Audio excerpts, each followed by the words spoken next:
Welcome to Live by the Bay. On this episode, we're going to be talking about the OBSBOT Tail Air. Stay tuned.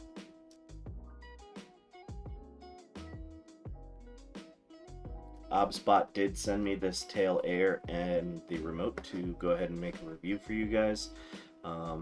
It's an honest review. They didn't pay me, although they did say I do get to keep the camera and the remote. The camera does come with this really nice hard case. It's nice when manufacturers include something like this so you don't have to try to build something yourself. Taking a look here at the front, you have your battery indicator.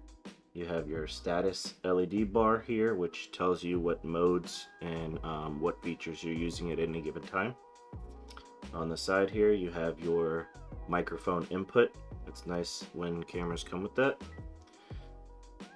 You have your power button here, and then your USB Type-C, which allows for charging while you're using the actual device, which is always nice. And then you have your micro HDMI. Unfortunately, this is not a very stable HDMI port. If you've ever used these in the past, they tend to break, so it's unfortunate that this has this, but I'll show you something later on in the video for that. And here you have your micro SD for internal recording.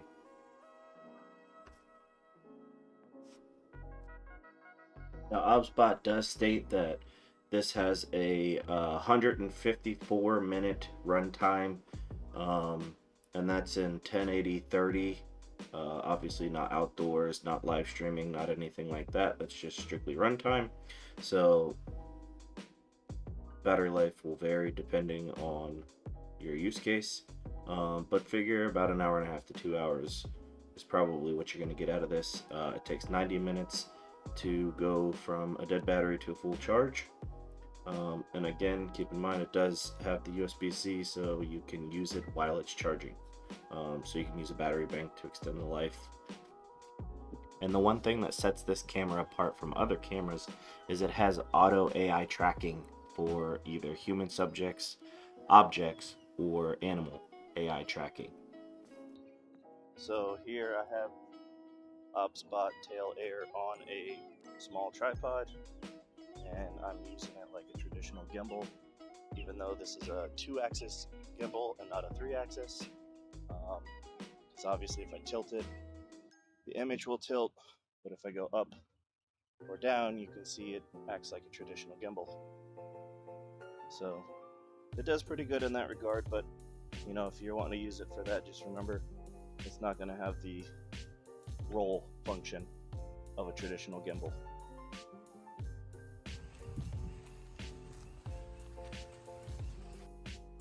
What do you think? Is it heavy? Yeah.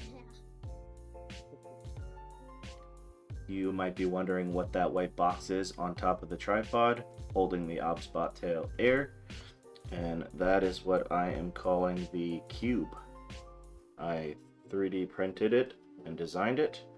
The main purpose for me designing and making this was because of the issue I was talking about previously with HDMI micro cables and their inherent weakness to damage.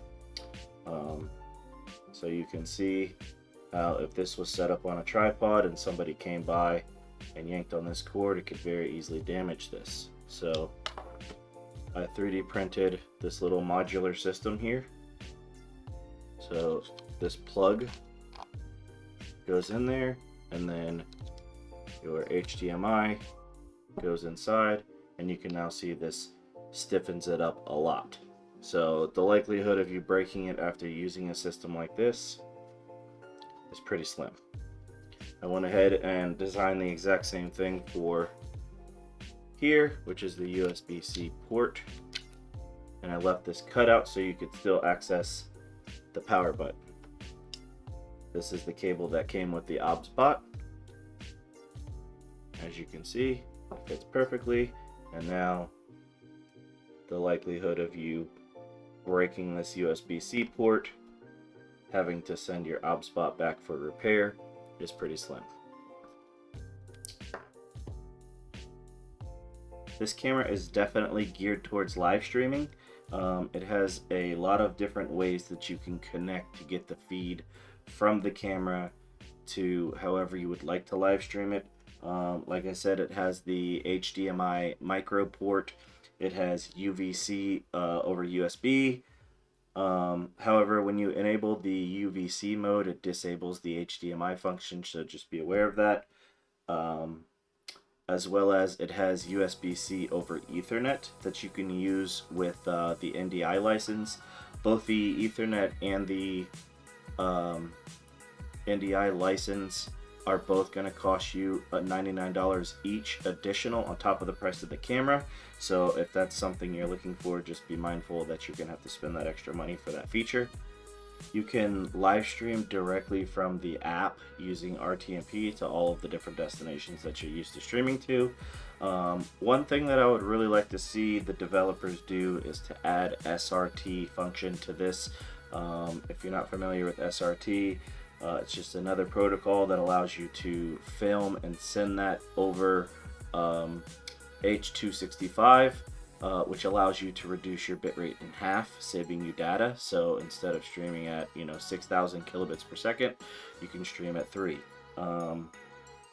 So that's definitely nice for those remote live streams that you have to do that are off of cell towers and off of your cell phone SIM data.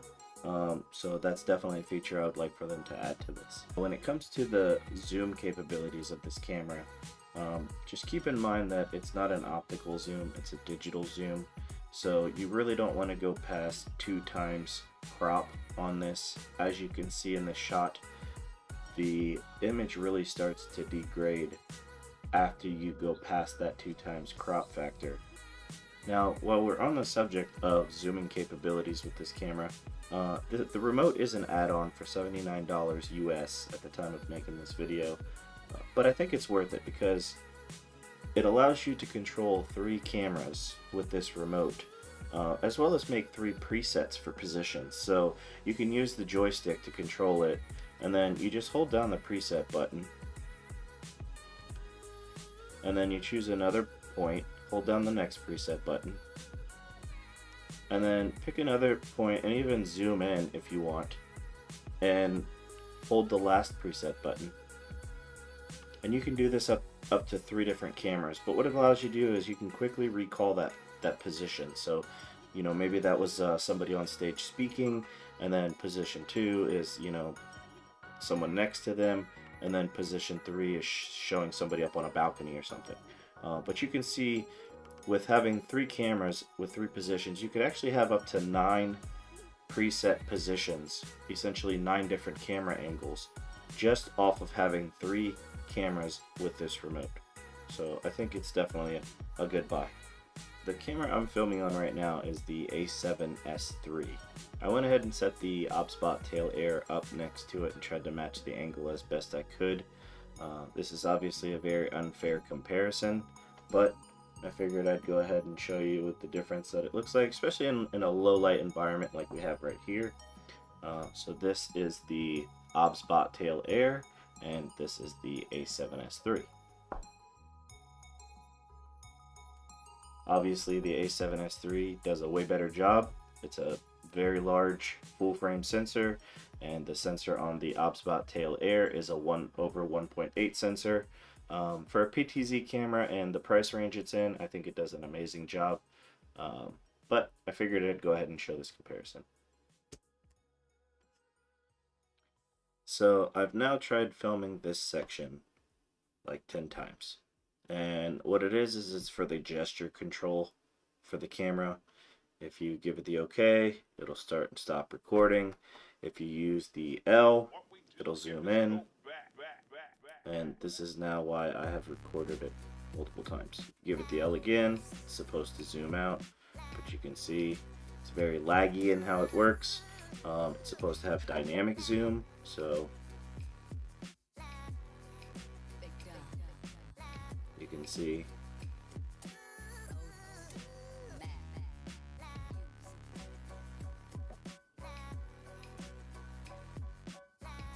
it's very finicky. Which is why I now have recorded this 10 times. So I'm not a big fan of these features. They're really gimmicky to me. See, this is not doing what I want it to do. It's supposed to be zooming out. So take that for what you want it. If that's something you think you'll be using and you want to struggle with it. Me personally, I would rather just use the remote to zoom in and pan and tilt around however I want. That's just me. There is one feature with the remote that I would really like to see OBSBOT implement, or even in the software really, is the ability to use preset 1, 2, and 3 for locations. I would really like to see in the app a way for us to set a timer to control the amount of time it takes to go from position 1 to 2, or 1 to 3, or 1 to 2, then back to 3. Um, and then give it a duration. That way, you know, if you want to use it for time lapse, or maybe you have a scene set up at a game and you'd like it to slowly pan across the field and then come back to home position. Um, I think these things would be really good features to add to the software and to the remote. I personally live stream bands, so this camera is going to be great for me to be able to set the camera in the middle and be able to track each band player without having a very large, you know, 5 or 6 camera setup. Um, if you're somebody who solo filmmakes and you really want to start getting shots that aren't just a locked off tripod shot, something a little more dynamic, I think this is going to be a great camera. If you're somebody who does talking head stuff, but you're used to moving around, maybe you're a gamer, a live streamer, and you want a camera that will be able to get your reaction when you stand up and celebrate or something like that. Um, Adding that PTZ to a camera really opens up the possibilities that you could do as a solo filmmaker. So if you're in the market for one, I think it's a great option. One last thing I wanted to touch on was the audio. This is the audio from my Comica V30 VM30 microphone, and this is the audio coming the OBSBOT Tail Air. Obviously, it's got a built-in mic. Just like anything with a built-in mic, it's not going to be very good, but it's at least good for scratch audio and for matching your audio in post if you wirelessly record or something like that.